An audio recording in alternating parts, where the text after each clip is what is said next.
Votre invité à présent dans la grande interview en direct sur Boursorama, c'est Jean-Hervé Lorenzi, fondateur du Cercle des économistes et président des rencontres économiques d'Aix-en-Provence. Bonjour. Bonjour. Comment ça va? Écoutez, pour aller à l'essentiel, c'est-à-dire les rencontres économiques d'Aix-en-Provence, oui.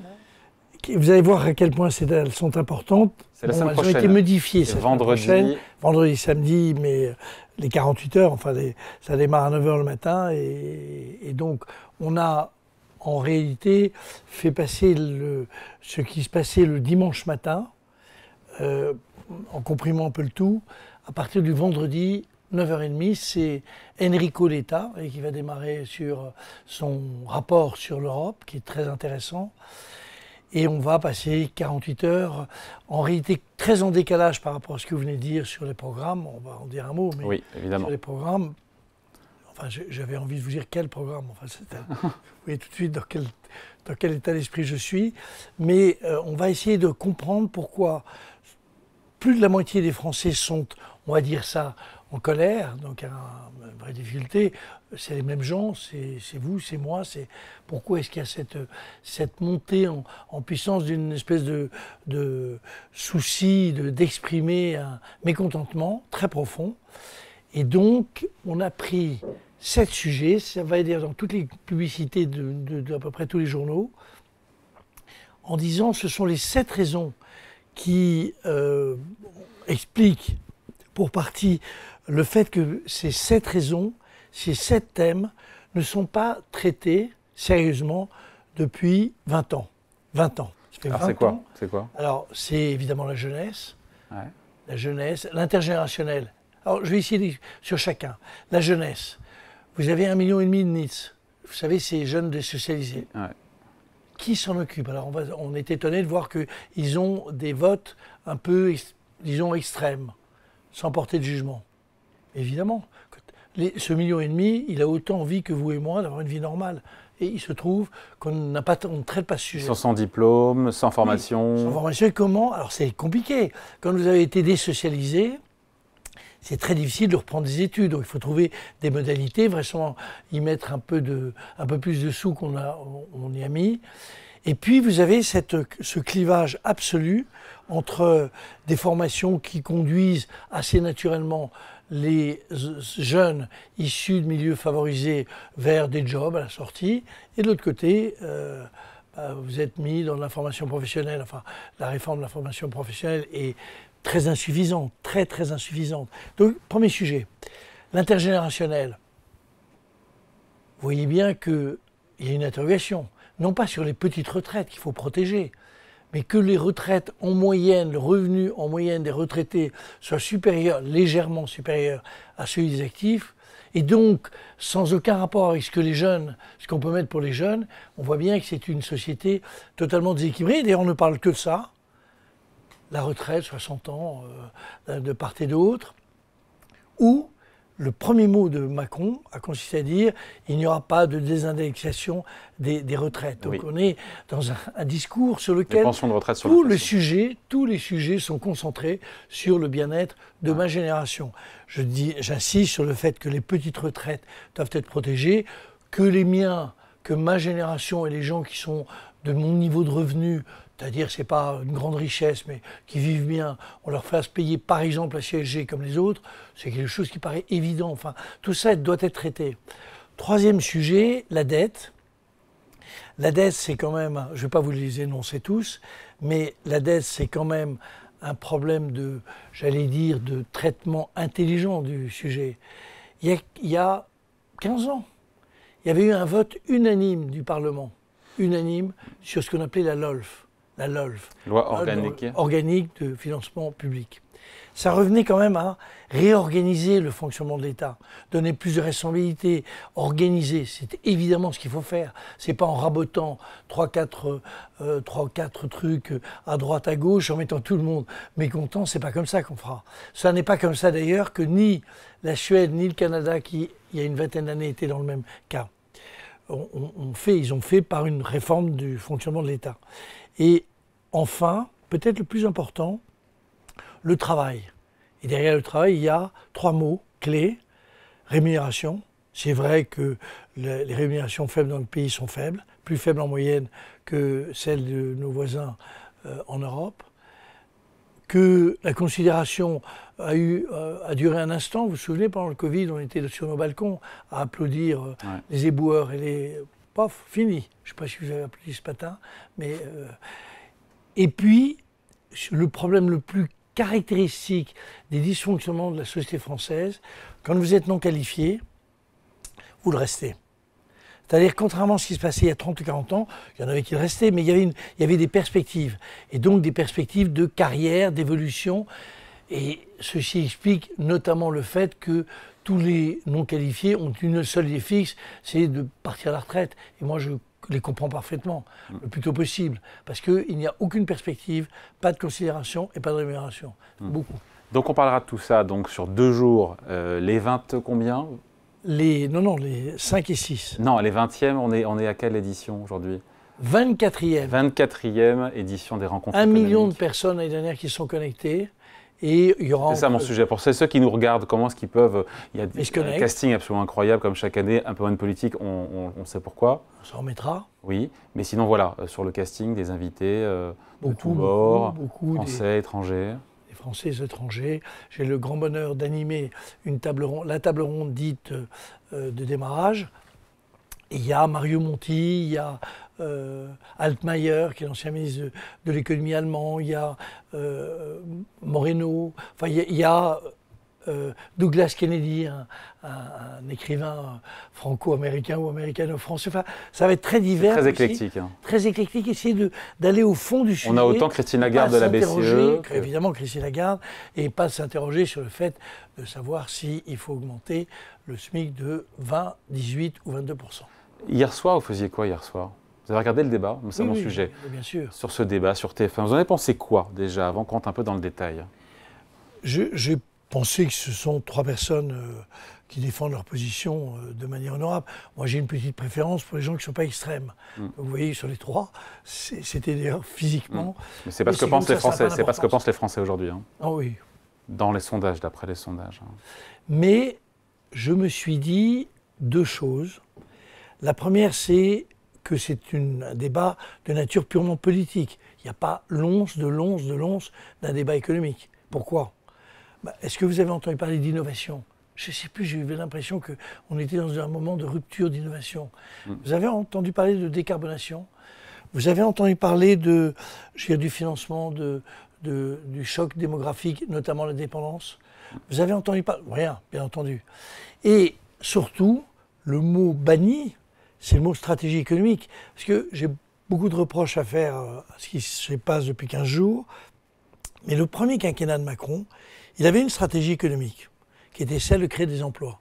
Objectivement, ils l'ont fait. Beaucoup d'emplois non qualifiés. Alors évidemment, les esprits chagrins ont dit, il y a les gens qui sont en apprentissage. Enfin bon, c'est le truc habituel en France. Dans tous les pays du monde, on compte les apprentis. Ça n'a rien de spécifique de particulièrement français. Mais c'est vrai qu'il y a eu, selon les chiffres, 2 millions, 2,5 millions d'emplois créés. Et s'il y a 10 ans, dans la même émission, vous aviez dit à quelqu'un, moi je suis en train de réfléchir, qu'est-ce que vous pensez du plein emploi? La personne vous aurait dit, écoutez monsieur, je ne suis pas venu pour me faire ridiculiser. Aujourd'hui, c'est quand même, il s'est passé quelque chose dans les embauches, dans les créations d'emplois. Donc il y a une stratégie. Cette stratégie doit être poursuivie, mais elle n'est plus suffisante. Et j'attendais des 3 qui s'expriment sur la vision de la manière dont on peut, sur l'attractivité, sur la technologie, sur le financement, non seulement des déficits actuels, mais des financements des déficits majeurs à venir, décarbonation, intelligence artificielle. Et on a eu rien du tout. Rien. Et alors sur les sujets qui ont été abordés, sur la retraite, sur le pouvoir d'achat, qu'est-ce que vous avez compris, qu'est-ce qui vous a plu, qu'est-ce qui vous a moins plu? Vous ne pouvez pas traiter quand je veux faire pédant. Non. Mais avec vous, ce ne sera pas le cas. Pas.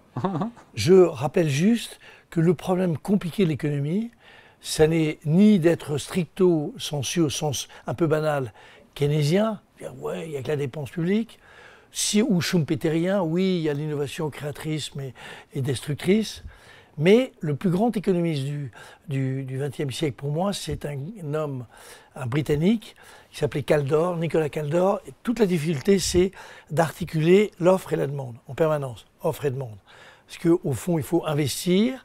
Pour investir, il faut que les entreprises gagnent de l'argent, ce que même cet économiste remarquable qu'est Piketty oublie d'évoquer. Il faut bien qu'il faut investir. Pour avoir un investissement, il faut avoir de l'argent. Et ça ne vient pas ça vient pas comme des gouttelettes de pluie. Et puis il faut une demande. Comme l'avait dit Henry Ford en disant « mes ouvriers, ce sont mes clients oui. ». Et comme l'a dit le patron de Michelin, avec cette idée de salaire décent. C'est une idée formidable qui est un peu passée inaperçue. C'est vraiment la parole la plus forte qui a été faite dans les derniers mois. Monsieur Ménégo. Et il faut donc trouver les deux. Dans le sujet qui a été traité, on n'a traité que de la demande, ce qui est tout à fait légitime. Simplement, la demande, ça ne peut pas se traiter si on ne traite pas en même temps l'offre. Ouais. Si vous dites « j'augmente le SMIC », moi je suis évidemment soucieux du fait que les gens ont besoin de pouvoir vivre de manière décente. Enfin, en même temps, vous ne pouvez pas nous dire le salaire décent, c'est un très beau concept, et dire le SMIC, on ne l'augmente pas. C'est pas ce que je lui ai dit.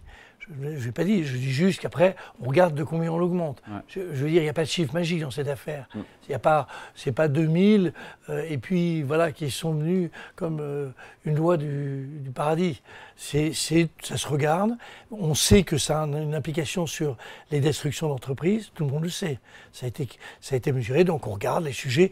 Tout ça, ce sont des problèmes de regarder. Je n'en veux pas d'ailleurs aux trois responsables, j'en veux beaucoup, comme 99,99% des Français, à la décision qui a été prise de dissolution. Ils sont retrouvés en 4 jours. J'en veux aux sociodémocrates qui suivent un programme, à mon avis, auquel ils ne croient pas une seconde, avec l'idée simple qu'il ne sera pas appliqué. On avait Maurice Lévy qui était à votre place hier, président d'honneur de Publicis.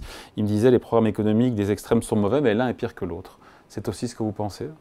C'est un peu ce que pensent d'ailleurs tous les milieux d'affaires. Oui, enfin, c'est ce qu'avait dit Blanchard. Alors c'est très compliqué parce qu'il n'y a pas de programme. Pardon de le dire comme ça, moi je ne crois pas, je serais programme économique. Ouais. Pas de programme économique. Aujourd'hui pour vous? Pas de programme économique.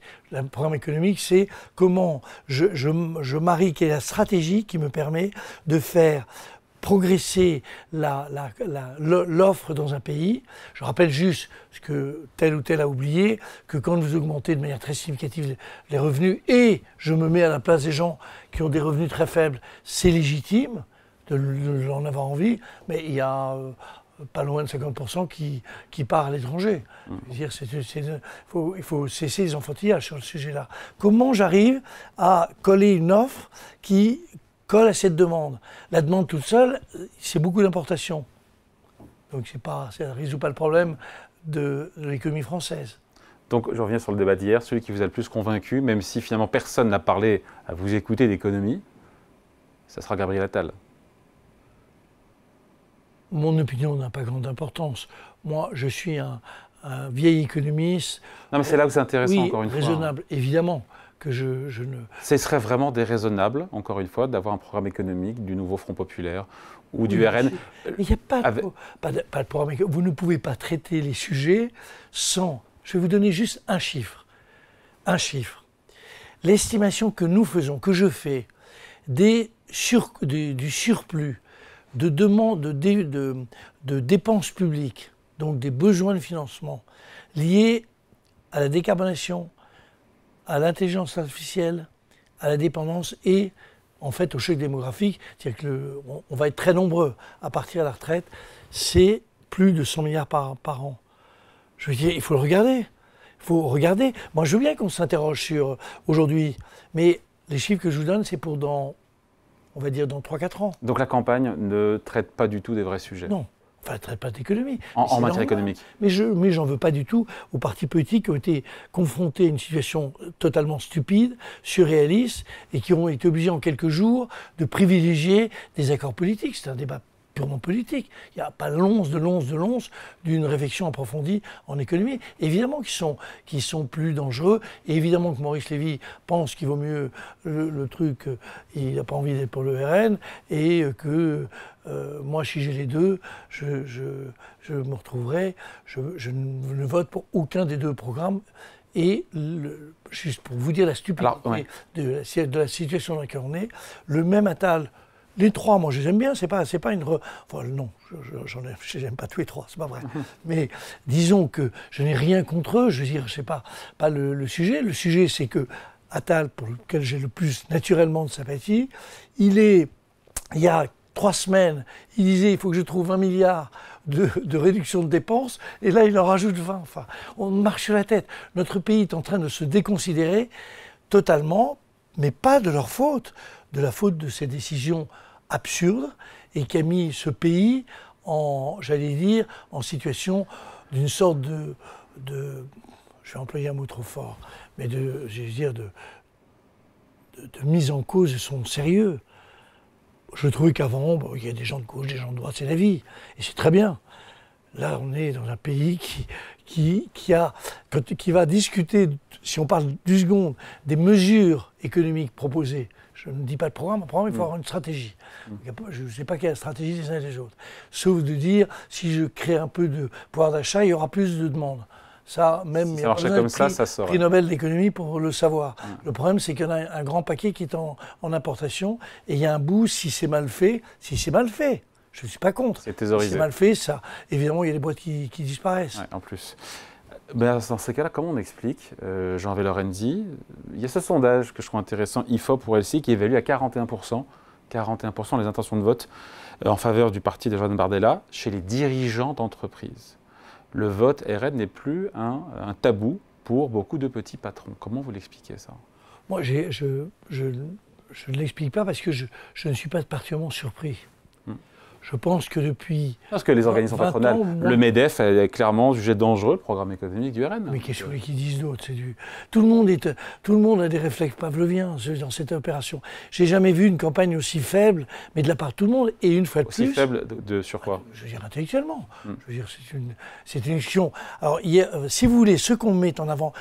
Anne de Guigny a été très intéressante dans ce qu'elle a indiqué. Du Figaro, juste avant. Du Figaro, qui était juste avant, et que j'écoutais avec grand intérêt.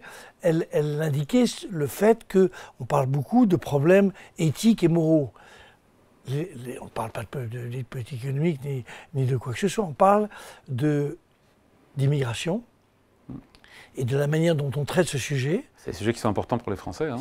Attendez, je ne suis pas du tout en train de dire que ce n'est pas important. Je veux juste dire qu'on ne traite pas des thèmes qui sont... En tout cas, les thèmes économiques. On traite de sécurité, c'est aussi un problème très important. Et puis, le pouvoir d'achat, et ceci ne me surprend pas. À la sortie du Covid, les personnes qui ont des revenus les plus faibles ont été touchées sur le pouvoir d'achat. C'est une absurdité de dire qu'en moyenne, ça a redémarré. Pas en moyenne, mais la moyenne, c'est... Ouais. La plus grande difficulté pour les économistes. C'est vrai que cette augmentation de la part des dépenses incompressibles, notamment dans le domaine du logement, c'est vrai que ça joue sur les petits revenus, que les chocs, même s'ils ont été un peu amoindris par la suite, qu'il y a eu des boucliers, que ceci, mais la réalité c'est qu'il y a quand même eu des chocs très profonds sur l'énergie, il va y en avoir encore un, sur le gaz, il va y avoir tout ça est normal. Les réactions des uns, des autres et des autres, je suis surpris par rien du tout. La normalisation du vote du RN, je veux dire, je peux le déplorer, mais c'est aussi une réalité sociologique. Notre pays, comme tous les pays, est plutôt majoritairement à droite, et dans la droite, il y a toujours des gens qui sont plus extrêmes que d'autres. Tout ça est, en fait, pas si compliqué que ça à comprendre. Une victoire du Rassemblement national ou du Nouveau Front populaire, est-ce que pour vous, d'un point de vue économique, c'est un saut dans l'inconnu? C'est pas un saut dans l'inconnu, c'est un désordre...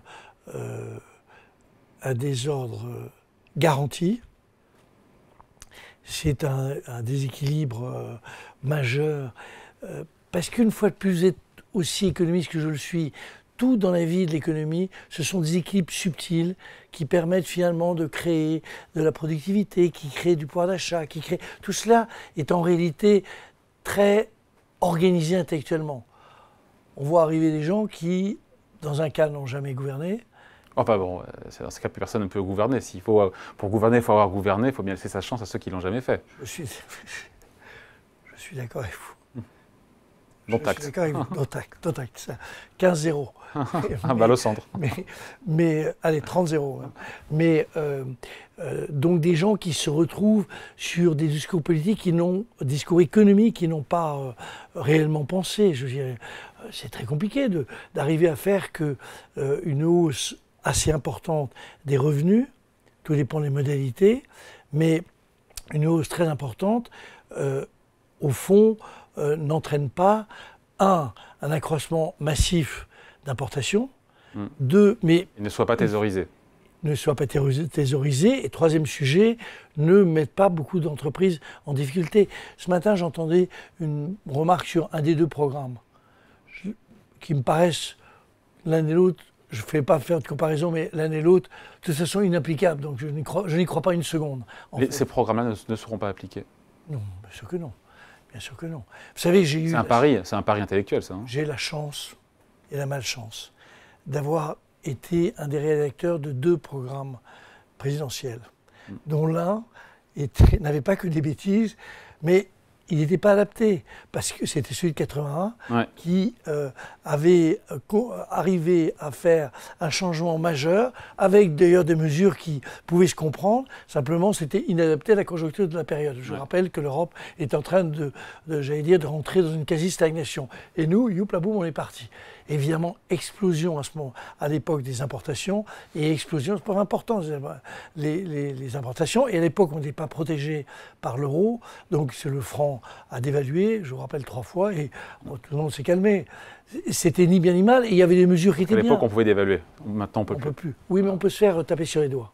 Donc, par nos camarades d'outre-Rhin. Bon, motif d'espoir, je posais la même question hier à Maurice Lévy, motif d'espoir et motif d'inquiétude. Alors, quelques jours du premier tour. Le motif d'espoir, c'est que je pars du principe qu'il y a une situation politique très compliquée. Je ne crois pas que... Je ne parle pas de programme, mais ces mesures seront appliquées, mais elles posent quelques problèmes, notamment sur le pouvoir d'achat, qui sont légitimes. Je rajoute tous les sujets qui seront ceux d'Aix-en-Provence, mais des sujets de fond. Qu'est-ce qui se passe avec cette jeunesse? Qu'est-ce qui se passe avec ce rapport entre les retraités et les jeunes? Pourquoi est-ce qu'on n'arrive pas à mettre plus d'argent dans le système éducatif, en protégeant de manière parfois excessive, par des CSG incongrus, des niveaux de CSG absolument stupides, on protège les retraités. Tout ça pour dire que ça va quand même bouger. Ça, c'est l'aspect positif de la réflexion, surtout rencontre d'Aix. Et comme les rencontres d'Aix ont lieu le vendredi samedi, 5 et 6 juillet. 5 et 6 juillet à partir de 9h du matin. Voilà, à suivre. Donc évidemment, on espère plus d'1 million d'inscrits, de connectés cette année pour participer. D'inscrits, là, on va en avoir, à mon avis, on est parti sur 10 000 personnes, il faut les mettre. Vous connaissez bien cette colline que nous prête la mairie d'Aix, on va se serrer. Hein. Bon, et comme il va faire chaud, il faut espérer qu'il ne fera pas trop chaud. Et 1 million, 1,5 million de personnes qui se connectent, avec possibilité de dialogue en plus. Donc les gens peuvent dire, moi, ce que dit M. Lorenzi est vraiment à jeter aux poubelles. Non, pas du tout, c'est pas l'objectif. Donc voilà, et donc tout ça est gratuit pour les Français qui veulent participer. Donc aux rencontres économiques d'Aix-en-Provence les 5 et 6 juillet. Il faut s'inscrire, il faut juste s'inscrire. Oui, on rappelle le site. Le titre le site pour s'inscrire, c'est sur le site. Le site, c'est le rencontre économique. Exactement, tout simplement. Et le titre, c'est un beau titre, très optimiste, relier les mondes, virgule, vers une réconciliation. C'est pas beau, ça? Tout un programme, ça. Donc 5 et 6 juillet, événement dont Boursorama, évidemment, est partenaire média. Principal événement en Europe. Il faut le rappeler. Merci beaucoup, Jorge Lorenzi. Allez, salut.